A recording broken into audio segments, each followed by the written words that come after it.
진짜 꿈 같았어요. 막 눈물이 계속 나는데 실감이 안 나더라고요. 내가 붙었다고? 진짜? 이런 느낌이고 엄마 나 붙었어! 이러고 둘이 막 울었어요.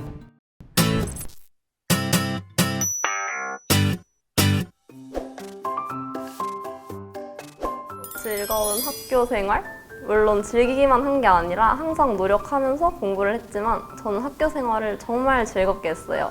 선생님이랑도 친하게 지내고 개인 발표나 보고서 작성 같은 거 할 때도 준비할 때만 좀 힘들지 하고 나면은 또 뿌듯하고 준비하면서 찾아보는 게 결국 제 진로랑 연관된 것들이니까 다 도움이 될 거다 싶기도 하고 거의 모든 과목 발표를 하니까는 생기부가 자연스럽게 채워지기도 했어요.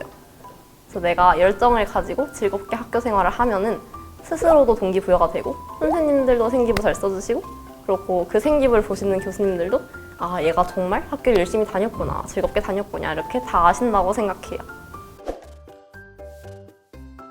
수행평가나 발표는 어떻게든 진로랑 조금씩은 연관을 지으려고 노력을 했어요. 저는 초등교사가 꿈이라서 초등교육, 교육, 아동, 청소년, 학교 이렇게 여러 관련된 것들과의 관련성을 찾고 논문이나 기사를 기반으로 검색을 했었어요.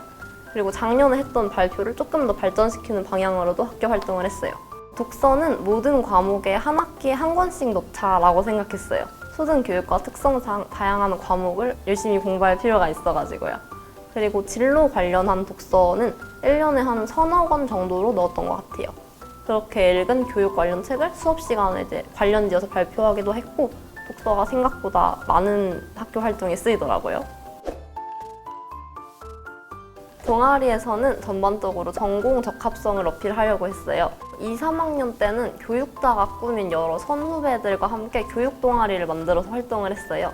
저는 교육도서 읽기, 수업 실현하기, 교사 사명서 쓰기, 교육 관련 토론하기 같은 완전히 교육을 보여주는 활동을 했었어요. 내가 이렇게 이 학과에 걸맞는 엄청난 사람이다 이런 거를 직접적으로 보여주기 위해서는 동아리가 가장 적합한 방법인 것 같아요. 진로는 모든 학교 활동의 기반이에요. 그래서 생기부를 채울 때 하나의 방향성을 가지고 학교 활동을 해야 되는데 진로가 있어야 뭐라도 찾아보고 발표를 하고 하니까요. 초등학교, 중학교 때 어땠나 생각도 해보고 지금까지 살면서 뭐가 재밌었는지, 뭐를 잘했는지 그 직업 인터뷰 영상 같은 것도 찾아보고 그러다 보면 어떤 계열, 예를 들어 교육, 예술, 공학, 생명 이렇게 커다란 줄기만 잡아도 어느 정도 생기부를 채울 수 있어요. 물론 진로가 바뀔 수도 있는데 그러면 바뀐 진로를 따라서 열심히 학교 활동하고 공부하면 되니까 너무 부담 가질 필요도 없어요. 내가 이런 목표를 가지고 이렇게 열심히 공부하고 찾아볼 수 있는 인재다. 이것만 드러나면 충분해요. 저는 전공 지식과 모의 면접 이 두 가지가 정말 중요하다고 생각해요.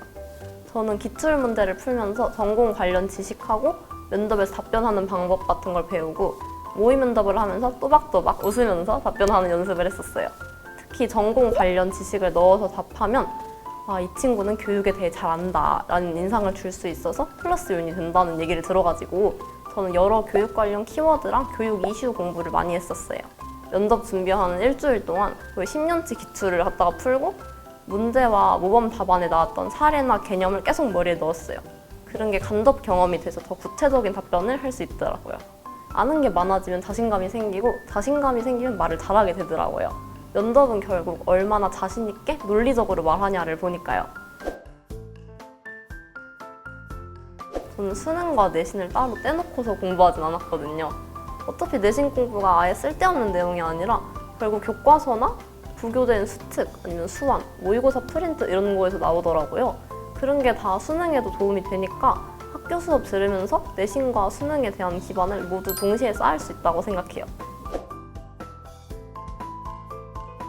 최선화학원에서는 내신을 정말 잘 챙겨줘요. 제가 다닌 학교가 시험 범위가 되게 넓은 편이었는데도 불구하고 선생님들이 전부 꼼꼼히 수업해주시고 숙제나 암기 검사도 정말 철저했어요.